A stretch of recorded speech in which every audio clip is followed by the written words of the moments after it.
Insights. Today we have a Meet the Maker and we're meeting DIY guy Chris, another YouTube luminary who has many viewers on YouTube and Instagram being his most popular outlet, surprisingly enough. Chris, how are you doing? Hi, hello everyone, the fans, the followers. Hi Brian, I'm doing great. It's always Uh, super to be with the Elektor people, and I'm feel so grateful that you are having me in the show today. Thanks. we're very glad to have you and all of your fans with you, hopefully. This time is a bit of an unusual one. This is what I love about Elector is geographically and culturally diverse organization. Today we're both coming to you from Africa. I'm coming to you from the southern tip, South Africa, Johannesburg, where it's quite toasty here. And Chris joins us from Tunisia on the northern tip of Africa. How is it going there? How's the weather, firstly? Oh, well. First verse, I don't see a lot of makers from Africa, as you said, in general, from Europe, America, etc. But it's great. It's great. It's great to be here today as an African representative. So we have two African representatives in today, Yeah. and which is great. Looking at the chat, hey to Eric, hey to Yendubi Marwan, which I apologize if I can't pronounce correctly. And they're both saying hi to you, Chris. Maybe you know some of Hi. them. These will be your fans. And I've got quite a few years ahead of you. Excuse me, I just need to mute something here. I've got quite a few years ahead of you in the maker community, but you seem smarter than me because I've had a look at some of your videos, and you understate the thumbnails and the descriptions and the titles, and I think it's going to be another one of those. And then you just completely surprised me by the depth of your engineering and the attention to detail that you put in. What, if we may ask, is your origin story? How did you get started on this?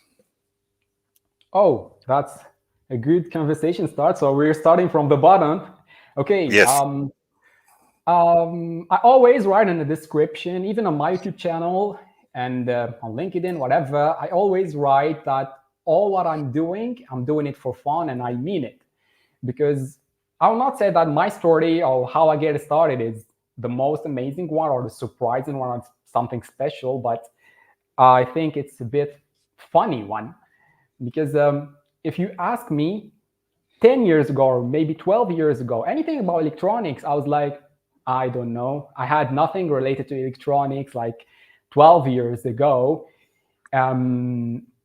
Because I even graduated and moved from school as a science pupil and moved to the university to study biomedical engineering. And then it was like 10 or 12 years ago.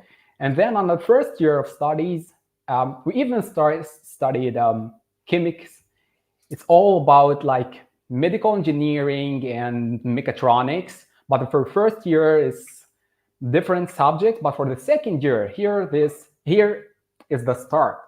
In the second year, we had a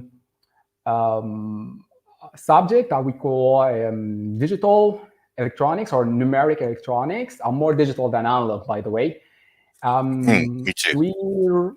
And we're having subject some kind of homeworks, exercises that we need to solve at home.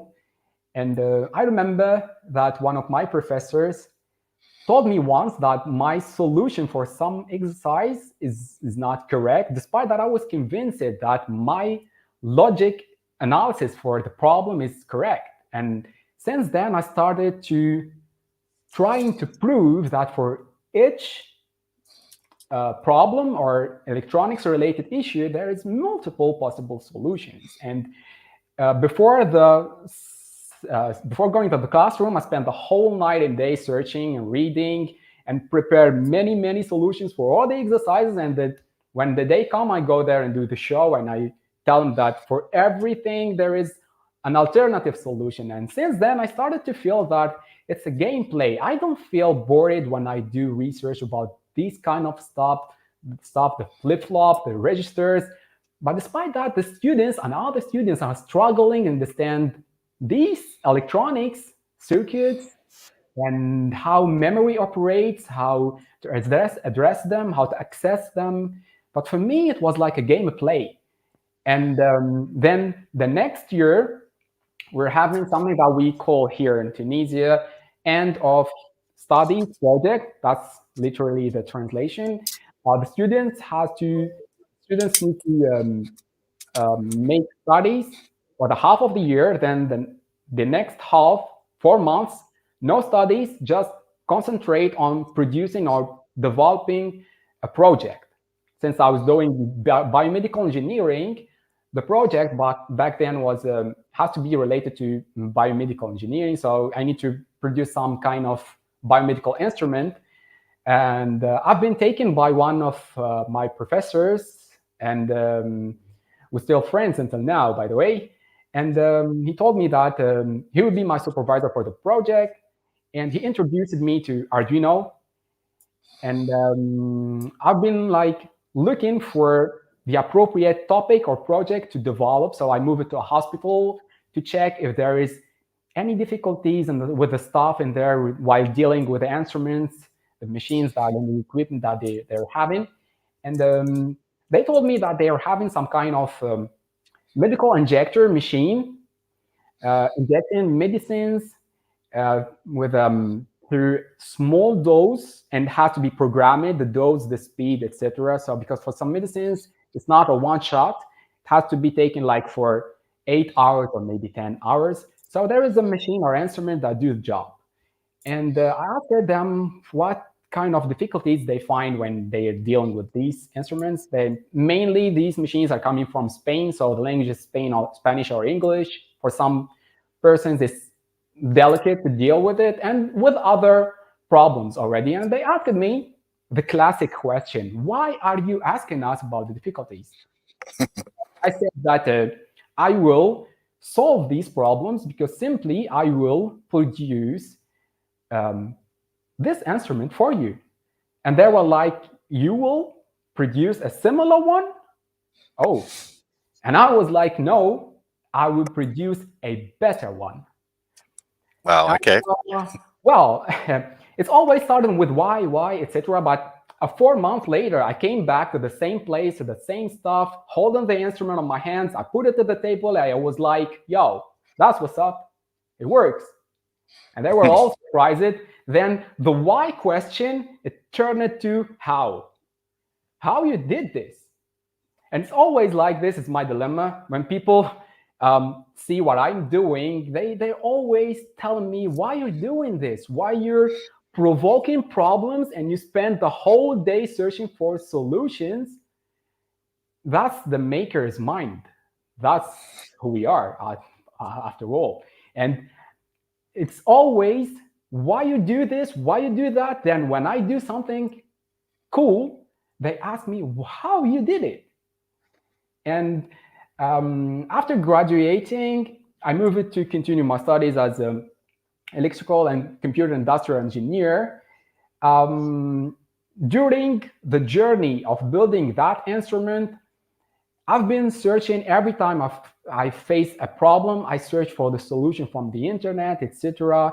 And back then, YouTube wasn't like today's YouTube, because most of the videos are related to music, etc. So there is no much content about electronics, etc. And the makers were limited. And it's the case for TikTok 2 years ago.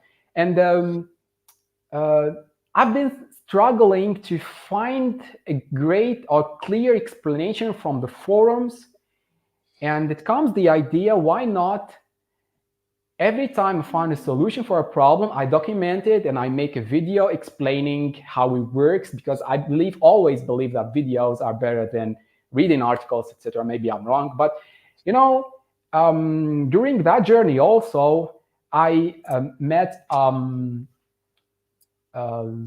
stepper motor driver from Limo Freight, from Adafruit. Mm-hmm. Since then, I started playing with Adafruit devices. I'm speaking like it's at the year 2013. It's like 11 years ago. Yeah, The that's a long time for you. yeah, the gadgets were limited, and no many people knows about Arduino, even the drivers, the libraries. So the users were few. So I decided to go there and just document the things that I learned on some videos. I don't mimic them literally. Yeah, I do copy some projects, but I don't copy it like 100% copy. I introduce some modification and improvement. And since then, I started my YouTube channel 2 years later, back in the year 2015. And the journey started. Yeah. Well, that certainly is an interesting journey. And when you say people ask, why are you doing it? I think that no real true innovator has gone and just done things the way they've been done before. Everyone has accepted that that is the way it is done and that is the way you must do it. And along comes some scoundrel like you and says, I want to try another way. And everyone's like, what? Why? Yeah. Because, if you try it another way, certainly you will learn from it some other things that has no relation to what you're doing, because that's the research topic. And then when you learn more things, you get more ideas and you get more creative to develop and improve what you're working on. That's how to gain the knowledge. And it's always like that for the makers.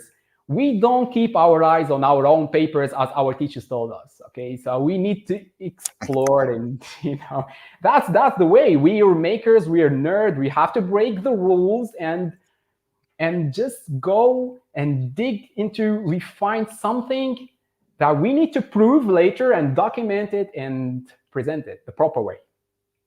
Yeah, indeed. And do you find yourself lying in bed at night in the dark thinking of that next innovation, that next part? Yeah, sure. Yeah, it's happening all the time. You keep on thinking about the problems, not the problems, because when you do this as a funny activity or a fun activity, we're no longer talking about problems, because the pleasure is solving these problems. And sometimes there is no problem, so you create a problem and you solve it. You look for a solution. That's it. So, yeah. Yeah. And speaking of solutions, I just want to bring up one of your more recent projects here. This is the the LED cube. Yeah, it's out there. It's on my desk out there. It's shining already. Yeah, I'll tell you what surprised me about this. You mentioned that it's running on RP2040, which I expect it means you're using a Raspberry Pi Pico. But no, you're actually using native bare RP2040 IC, which is very impressive. And on that note, I just want to mention our giveaway to our audience here. Today, we are giving away 5 of these. As you can see, there's the RP2040 in the middle. You won't have to surface mount solder those yourself because you've got the whole development board there with USB connector. And all you have to do to enter is visit our website, elektormagazine.com/Elektor Engineering Insights giveaway, and you'll have a code word to enter, your email address, your first name, last name, your country, and of course prove that you're not a robot, which I'm sure is easy these days with AI. The code word is a secret, and we'll give it back to you later because we don't want you running off right now to enter the competition. But we'll take you back to the RGB cube and this impressive feat of engineering. Yes, what you see there, it's not off-the-shelf parts. DIY guy Chris designed this PCB himself from scratch. I'm just going to mute the site. There you go. There is the RP2040 we were talking about, that tiny little thing. And it is an impressive piece of engineering you've got going on there. So while that's running quietly in the background, could you tell us, Chris, what inspired you to put that together? Well, as I told you, I don't like copy what other people do, but I saw somebody call it Maker Moikoi or something. It's a German maker who built a small cube around ESP microcontroller. So he didn't use the microcontroller or the development board, but he used the microcontroller itself. And I always recommend that we need to use microcontrollers instead of development boards because of the cost, etc. But also back then there were no enough documents on how to develop circuit boards around RP2040 as a microcontroller, because nobody used it. It's a brand new one, and most of the projects are about how to use the development board, not just the microcontroller itself. But Raspberry Pi Foundation provided the designing rules for the PCB designing, etc., even for routing. And I followed it, and I decided to make the project of the cube. So it's combination, the idea and the RP2040 appearance. I combined them to produce an LED cube, but with RP2040 microcontroller itself. I even still having the designed board here. It looks like we've lost your webcam. Okay, maybe I need to connect. No problem. Oh, there we go. And you have the RGB cube there with you, so it's not like you've stripped it for parts. No. Yeah, it's still working into today. Yeah, it's still operating. It's still on desktop already. And as I said, I'm still having the circuit board of the main control, because the designed circuit board, it has the LEDs from one side and the microcontroller from the other side. So you don't have to produce different boards different PCBs in order to assemble this cube. For the same PCB, you can use one side for the microcontroller and the other side for the LEDs. I hope I can get access to desktop camera. Okay, let's try. It wouldn't be a technical podcast if we didn't have a technical error somewhere along the line. No problem. While you carry on there, I'll have a look at the chat, and the rest of our team members at Elektor team just reminding us that, as always, if you have questions to Chris, please drop them in the comments. And yes, there are questions. How's it going with your desktop camera, Chris? Probably I'm getting access soon. Just a second. Okay, I connect again. And of course, Roberto Armani says hi, Chris. So, hi, Roberto. Yeah. The camera lives. Here he is. The main circuit. This is the main design circuit for the cube. Yeah, okay. All designed by you from scratch. Yeah. Incredible piece of engineering. And the way you put that tiny surface mount chip on, and it looks like it comes from a factory, but I saw the process on your video. Actually, I like all the time using small, tiny parts, SMD parts, because it's cost effective and it's easy to bring more stage of the same circuit board together in one place. Because if you go for the big parts, it's going to be a big circuit board, then the project, the whole design will be like a bit not good for the appearance. But with the small SMD parts, you can just bring a whole stage in here at the same board. And yeah, so I'm still keeping this as a, it's the same, you know, it's the same circuit board running inside. This is the microcontroller in the center, and it's the same circuit that inserted inside the cube. So since I get 10 pieces of the PCB, I assembled this one and kept it as a memory, because this is my first design around RP2040. Yeah, and I would encourage our viewers to watch that video. I'll just put the link up on the screen. That will take you to DIY Guy Chris's channel, or specifically that video on the RGB cube. And you're not selling that, are you? You've just got 10 and you kept one for yourself. I'm not selling this. Maybe I can send you one. You built it like a selling product, like yeah, many craftsmanship. many of my friends and followers told me the same thing, and even some of them told me that it's beautiful design. I don't know how it's beautiful. I think it's something normal, but well, maybe because I designed several boards. But even I had a company for PCB manufacturer, those who produced this circuit board, they had it on them website, displayed on them website for a while, even a whole year, and it's still in there, the design. And yeah, many people loved it, and I'm still keeping it in this like protector, some kind of like fancy property. Yeah, so even the packaging is professional. You should just get a cardboard box and start rolling those out to customers. Keep doing the good work, Sergeant Duby, and I will share that sentiment. Excuse me. Keep doing the good work. I think your standards are high. That's why you think it's no big deal. But I watched that video with the way you got the stencil, not only the PCB, you got the stencil, and then you smeared in the solder flux into the holes and got everything soldered in first on a hot plate. And yeah, it's like it's not often I see that level of craftsmanship on on a DIY project. But you are called DIY guy Chris after all.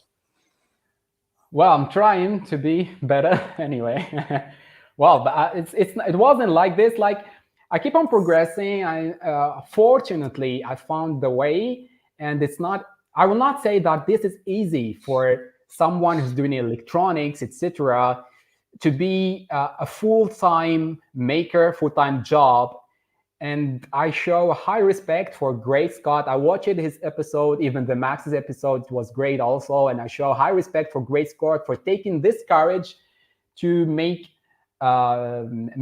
and being social media influencer as a day job. And he's doing this for a living because, for me, it was like 6 years ago. I was in front of a very tough decision, rather to choose to be a full-time maker and develop my own business, design my own stuff and sell it the way Limofrade, Lady Ada did, or to go to industry for more secured job, more secured future. But I decided to go 50-50. I kept the making side and I moved it to industry at the same time. And by the way, I'm doing electronics R&D and automotive industry. And probably my leaders are watching now. And yeah, I surrounded myself. I'm a bit lucky because I surrounded myself with the right persons who just created this job for me because they believed on what I'm doing. They saw it. They thought that and they still believe in it. They thinking that what I'm doing is suitable for them business. And after all, I do what I do at home. I do what I work. So I'm still playing there. Yeah. Yeah, you're playing. Other people call that work, but you know what? The old saying goes, if you find a job doing something you love, you'll never have to work a day in your life. And I kind of, working for Elektor is also pretty cool because they're paying me to learn something new every day, and I like learning. So we're both very lucky. Baltic Lab says respect for the degree of perfectionism on DIY projects. Yeah. Question though, how much time, idea to finish, went into that? As I said, I'm not a full-time maker, so a project could take 2 days for assembly or programming, and also it could take 2 months. Who knows? And because I'm not a full-time maker, but in general, going from scratch, like designing the circuit board, designing the gadget accessories like the sensors, the actuator, pick up the right ones, etc. It could take a week, maybe. Sometimes I see some articles in Instructables and other platforms saying that the time needed for creating a project is 2 hours or 3 hours. I even write this on my projects, but it's all about assembly. But the project itself, the idea, the design, etc., it's many stages. That's development. It takes a long time to be completed. Yeah. Yeah, I mean, I've never been a full-time maker myself, but when I did make something, I would do it maybe during December holidays, and you say it might take a week. I don't know if you mean in man hours total, or if you can snap it out in a week on maybe an hour a day. Yeah, yes. You need to, if you were a geek maker, you can do this day and night, and you can complete the project on one day. Yeah. No sleeping. Well, there you go. Yeah, that is astounding for me, even, because given full time, I would still take a week or two on my own time. I want to ask you about another project here, if I can. Let's just bring it up. This A4988 Ultimate Guide for Easy Use, which is basically a stepper motor shield. Am I right? Yeah, it's the stepper motor, no programming stepper motor shield. Yeah, actually, I saw this on the internet, and I saw that somebody already got the idea to generate a pulse width modulation from the NE555 circuit, and the signal sent to the A4988 stepper motor driver, and the circuit board was a bit large.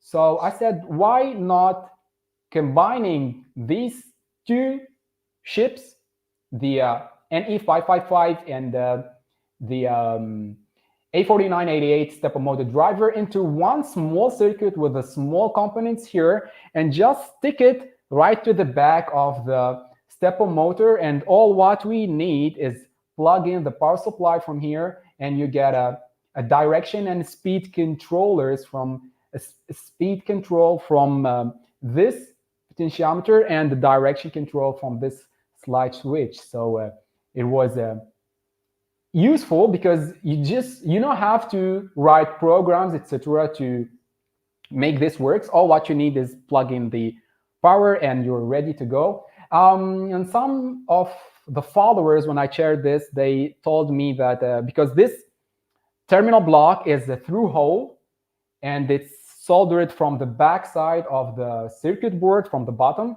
So when I connected the driver to the stepper motor, it's going to be shorted. But well, I just put some kind of isolator in between. So I screwed it to the stepper motor using the stepper motor screws, etc., and it works. It's one of my favorite projects. Why? Because it combines different stages here in one single compact area, and it's connected right to the stepper motor to make this kind of stepper motor very, very useful. So you need to just take it and power it and use it directly. You don't have to do any programming or connection or wiring or nothing. Yeah. Yeah, and it's not the shield in the traditional Arduino sense, but I have to say that stuff like this must have existed already, and nothing on the market was good enough for you? For stepper motors, like directly connection with the stepper motors, I didn't saw this before. You're talking about the small drivers, right? Yeah, I mean, you did this for a reason. Something wasn't good enough for you, and I'm thinking the market out there with the thousands and thousands of products. Yeah. Sometimes I share what I face in the industry problems and difficulties. I share some generic topics and just post it on social media. I don't mention the use because, well, for some privacy of my main job. So I don't have to tell how I make this, how to use it on specific use. I keep this generic, so anyone can want to use the stepper motor directly from off the shell, that's power it and use it. You can just find the design, etc. It's all documented. Yeah, well, having a shield on the motor, that is again something unique, and I think there's something unique going on inside your brain. Now, in all these projects, there's hardware and software. So Patrick wants to know, What do you like more, soldering or programming? 5 years ago, it was programming. Now, soldering, designing. Things change. If you do more hardware, then you're no longer willing to make programs. I will not say that I do this with AI. By the way, I avoid using AI. I make AI or ChatGPT or these kind of AI generators for like quick and small and specific portion of codes. But I do programming. Yeah, I do programming. But for me, it's more like hardware. And I love the soldering. Even on my Instagram, I gained a lot of followers because of the reels that I share on my Instagram. And most of the reels are about soldering. And people like to see the small component like solder it to the circuit board through the digital microscope camera. I can just film it. And people like to see it. I know doing this in the time lapse, it's like going so fast, so it's kind of magic. Yeah. And Yeah. to me, it's more hardware now than software, but I still do software because I'm developing from scratch. So I have to build everything, even the mobile apps. I did design them myself, not through Android Studio, but I'm using MIT App Inventor to create my Android app. So I handle myself, but I have to make all the things from scratch myself. Yeah. Yeah. And I grew up on software. I mean, hardware wasn't as accessible without a formal education, but if you had a home computer and a basic manual, then you could get started. But eventually I learned how to do some hardware, and I thought the hardware would be daunting. It was on an 8051 derivative chip, which was the 8089S8252 from Atmel. And I designed a board around that, thinking the hardware is going to be really difficult. And then within a week or two, the hardware was done. And then I thought, cool, we're almost ready to go. The software took me much longer just to get it, when you're a perfectionist, just to get it exactly right. Exactly, yeah. So, question from Jendubi again. Chris, please, do you prefer ESP or Arduino? Oh, that's the question? Well, I'm in love with the AVRs. I love Arduinos. I love the microcontrollers of 8mel from Mike Chip.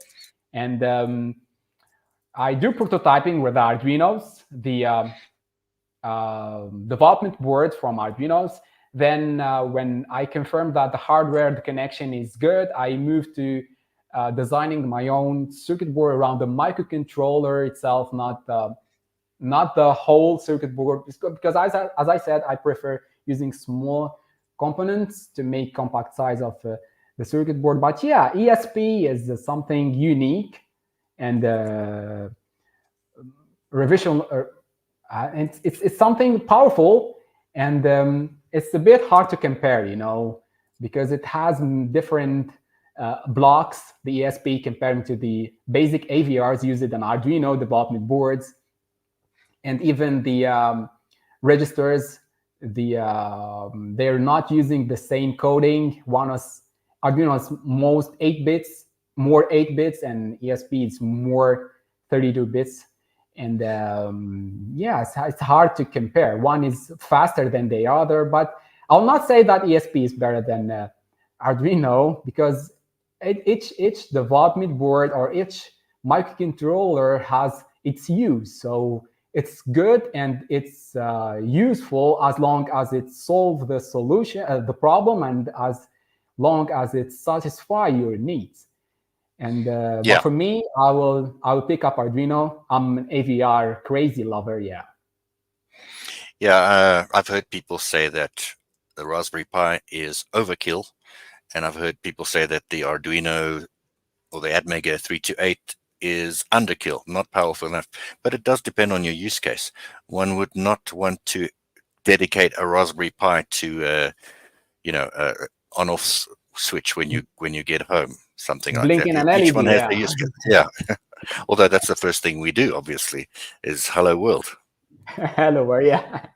That's the first catch, always. Yeah. And for the guests who are still with us, your reward for sticking around is the code word. Oh, that's the wrong code word. Excuse me. I've got this code word. Yes, because it's for Chris, DIY guy Chris. When you enter our competition at Elektor magazine, the code word to enter is DIY. So good luck to you. As I said, we are giving away 5 times RP2040. And if you just enter the competition, you go to the entry form there, enter that code word, and good luck with the competition. So Chris, yeah, aside from that speed control shield that you did for stepper motors, another popular project, and this is another one that surprised me, was the jet motor based on Arduino. I'll tell you why it surprised me as well. Like many of your projects, I'm looking for it here. But when I saw it, I figured it's going to be something matchbox size that shows off some basic principle, you know, based on an Arduino. Okay, I found the video. And yep, there you have it right in front of you. It's not tiny, it's not a matchbox, and it doesn't illustrate just some simple principle. You've really gone all out on that thing. Obviously, it won't fly because it's cut out, but I think it demonstrates the principle of jet engines perfectly. It's okay. I will say that okay. The idea first comes because I wanted to develop something for the Arduino Portenta. Maybe I can show this better under my desktop camera.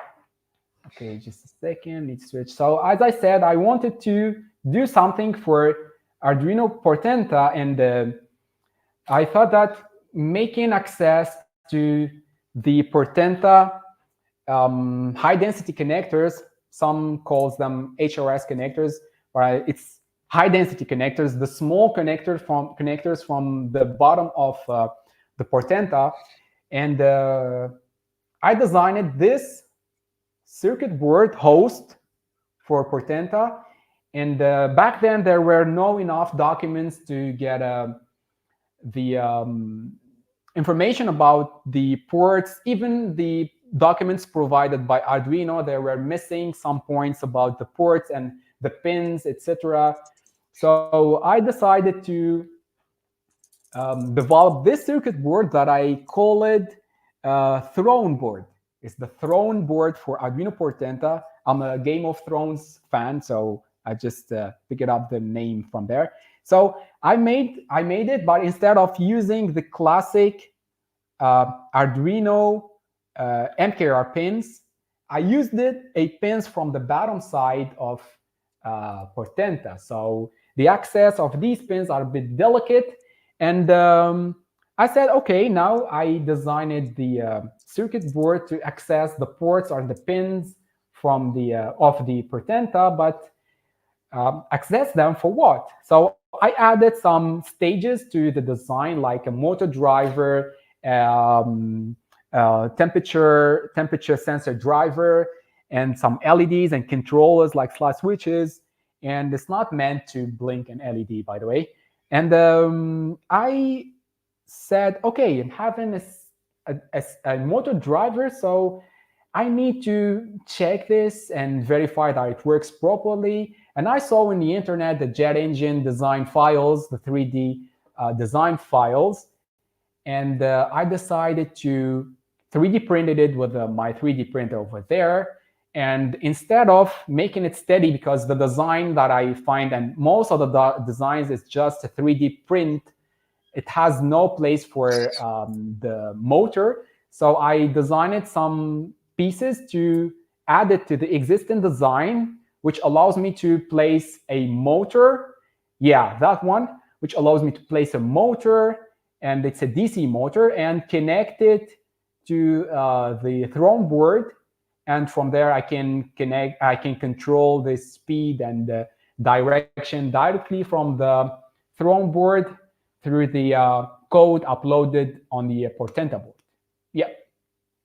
And by the end of the day, you know, when I designed it, I met a lot of good people from Arduino, because it goes viral. A lot of people from Arduino were trying to promote the Portenta board back then. So anything around Portenta has been promoted, and They liked the idea, and I've been in many conversations and a private Facebook group about how I designed it and the steps of how to get a proper design for accessing the HRS connector or high density connectors of Arduino Portenta. Yeah.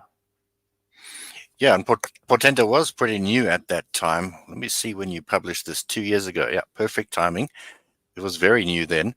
And I mean, I reviewed the Arduino Portenta machine control, and your title on your YouTube video, which is why I say you underpromise and overdeliver. It says homemade Arduino powered jet engine, but it's not your regular Arduino powered. It's Arduino Portenta, which packs quite a bit more power.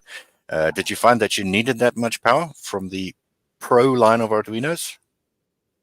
No, but as I said, I needed to test the circuit. So the best way to test it is to bring something like special and unique. As I said, most of the designs of the jet is steady designs, but introducing a motor and this design is something cool. So when people see that it's spinning, they will go and see what's behind it, what's making it spinning. So they will discover how to access, because most of the people, in general, people avoid using the small connectors because it has to be some specific knowledge and you need some skills to solder them, etc., because of the high density of these connectors.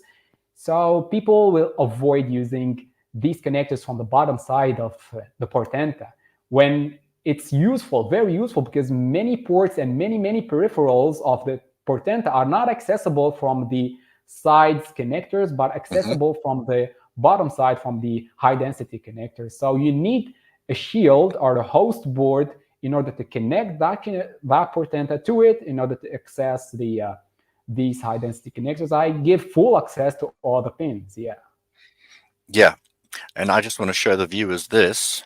You know, you get those videos where people say very satisfying, so satisfying. Well, I find this very satisfying, the way this soldering process. Look at that. Yeah. Love your work, Chris. Thanks. Yeah. Now the Arduino Portenta, the machine control was a PLC container. Do you use many PLCs in your day job? For specific use, in some cases I use PLCs, but as I said, I love more electronics, so I had to design my own circuit boards, and I make the necessary protection to make it survive longer in the industry, because in industry there is different parameters. We're not in the home lab, so we need to consider more things.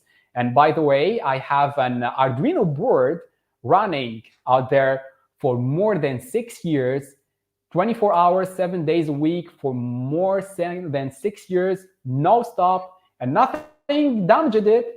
And probably I will make a YouTube video to show how I made this Arduino very well protected, and the precautions to consider in order to make your Arduino board live longer. For sure, I'm talking about the original Arduino boards, because the fake ones, well, you don't know when it will die, because many people will or some people will not understand that how the people how the development board, the Arduino board, the fake one, stopped working eventually with no any damage, probably because of not on the microcontroller itself. The microcontroller is the original one, okay, from 8mil, but for the other components around it, maybe it's recycled components, so the lifetime of these components is limited, and because of the bad luck, you pick it up a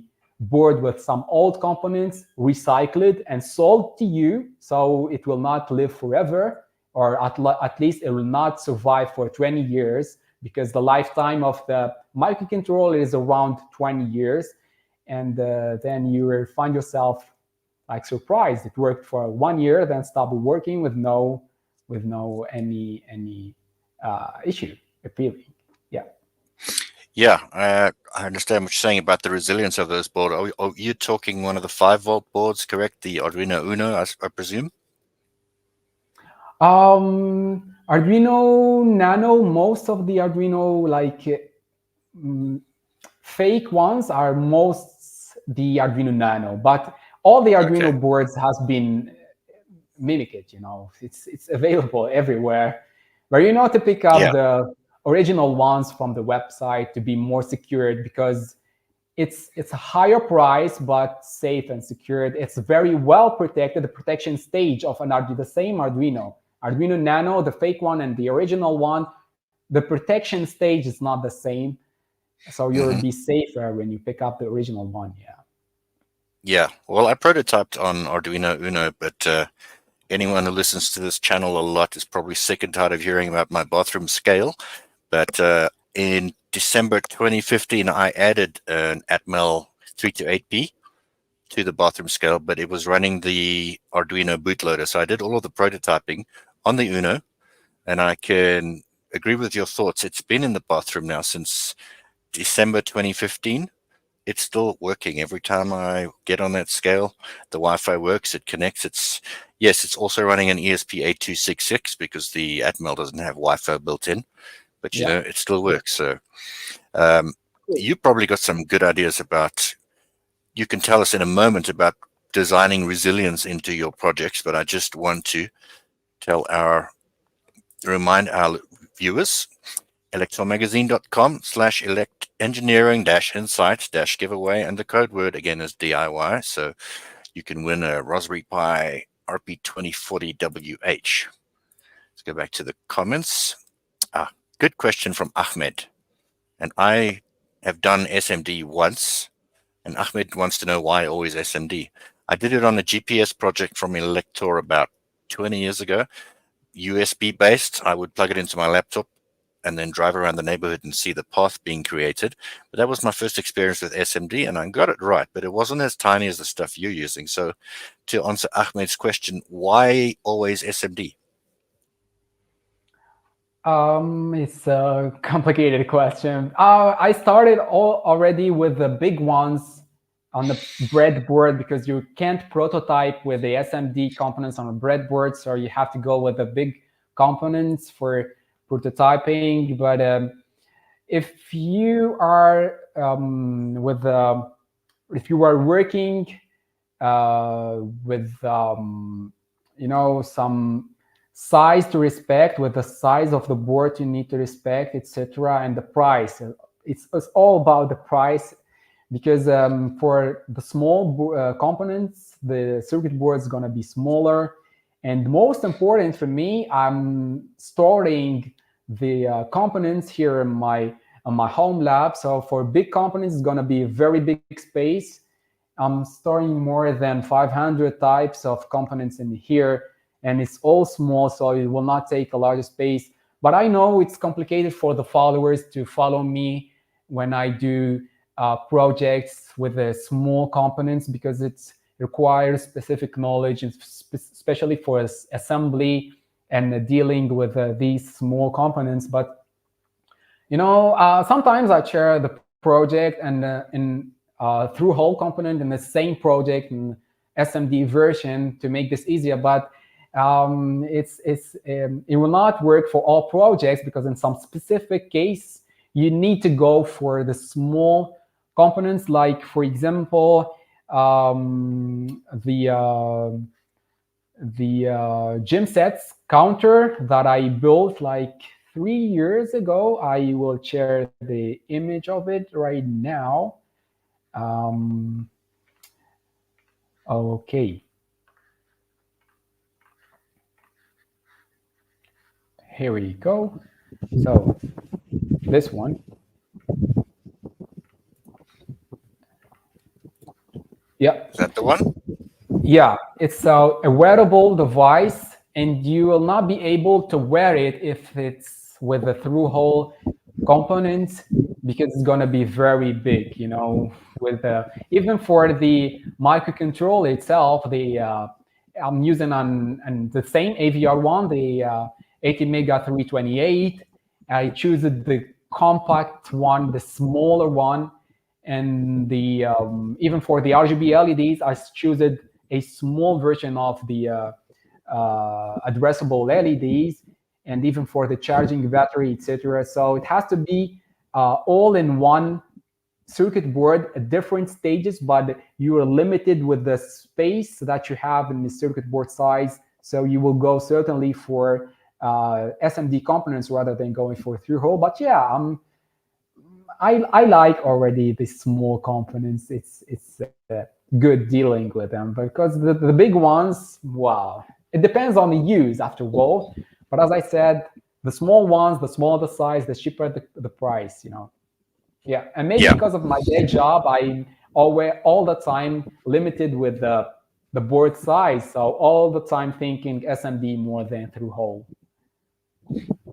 Well, the only thing I've got that could potentially help me with SMD is recently I got a heat gun for shrinking, heat shrink tubing.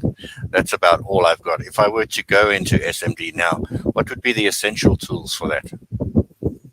The essential tool, I recommend that you get not a small, but a hot plate. Hot plate is better than reflowing, because for reflowing it's delicate to set the appropriate waveform, because it depends on the solder paste that you use. You need to pick up the waveform related to the solder paste that you use, and also it depends on the components, because some components will not resist for longer time in some temperature, so you could damage them easily. And you cannot do this with a reflowing air gun. You cannot measure the time. You can measure that. You can set the temperature, the reflow pressure, but you cannot keep holding the air gun during the necessary period. But with some specific hot plates, you can set these parameters, or you can go for a hot plate with no time settings, but you can just count the time yourself and set the timing. But it's gonna be a little bit delicate to control the temperature, because it depends on the solder paste. Each solder paste type has a reflow waveform, so it's starting from a certain temperature, going up, then it's go down, then it's go up again, etc. So you cannot do this without something automated. So my favorite piece for the tools is the tweezers and the hot plate. Yeah, you definitely need the hot plate. Now I'm wondering, it's hot enough to melt solder. Is it not hot enough to damage the chips, especially the newer tiny SMD variants? The question is damaging the chips? Yes, you can melt solder with that heat. So how come the chips don't get damaged? Yeah, because you need to adjust the temperature based on the chips. So you need to pick up the lowest temperature. Almost many components are sharing the same resisting temperature, so it's not a big difference. So you need to set the minimum one in order to protect the lower temperature resist parts, and you set it as a maximum temperature in your hot plate. And also you can pick up a low profile temperature, because some solder paste could get molten at 170 or 180 degrees, but others get molten into 250 or 240. So there is a difference. I always run with a solder paste, a low profile soldering solder paste, to be secured. It's higher price, but as I said, it depends on the use and the budget also. Not the same case for industry. For industry, I'm more resourceable out there. I get the resources and the budget to produce the proper one, the appropriate one. So if I have to spend some money, I need to spend it. Well, I have one more question on that, but first I want to bring up on screen one of our previous guests, Max Imagination. He says, "Hey guys, great to see you on the show, Chris." Hey Max, how you doing? Good to see you here. And I don't know if you've been watching from the beginning, but Chris did indeed say that he watched the show with you in it recently. So it's a nice little community going on here. And Baltic Lab says that the bathroom scale needs its own Elektor TV video stream. Well, maybe, but then the whole world will know what I weigh every time I stand on it, firstly. And secondly, it will never be as popular as Big Brother.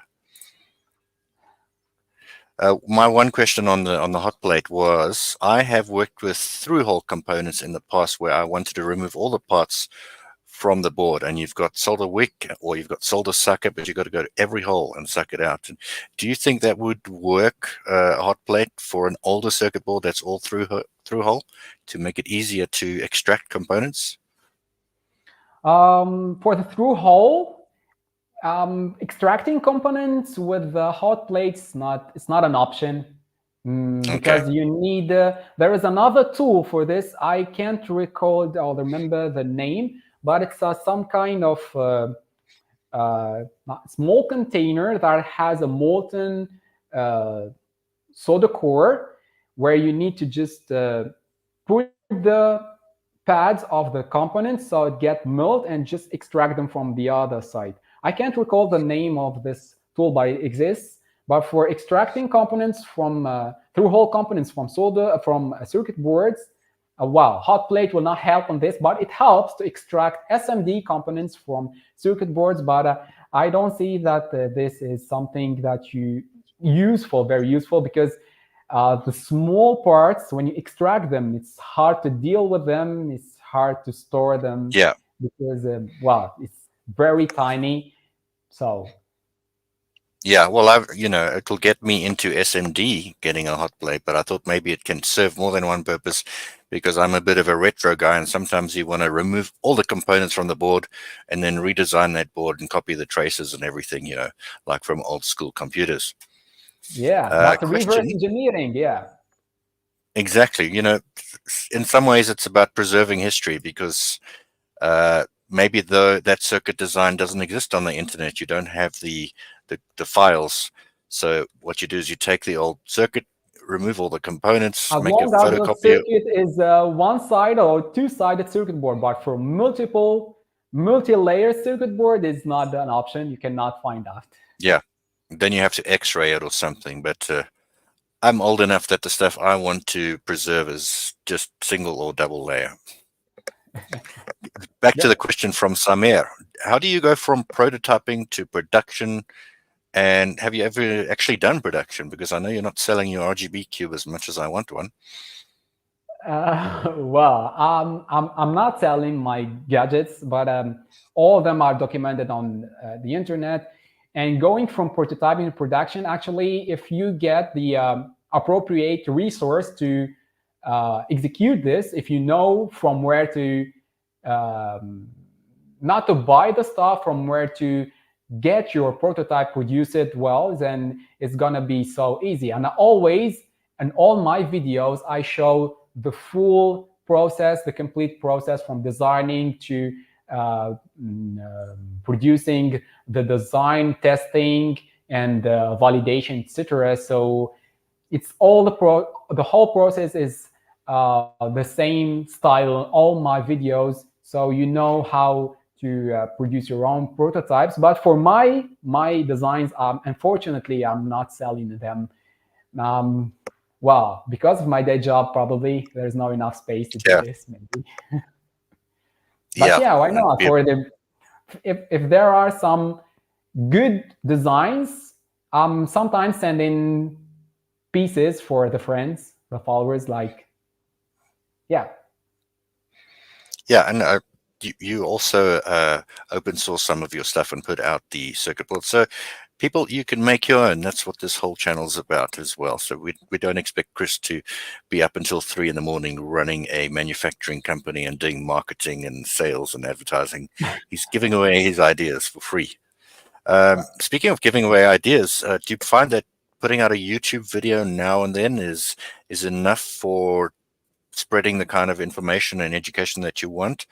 Or are you going to do more courses like what you've done on Udemy?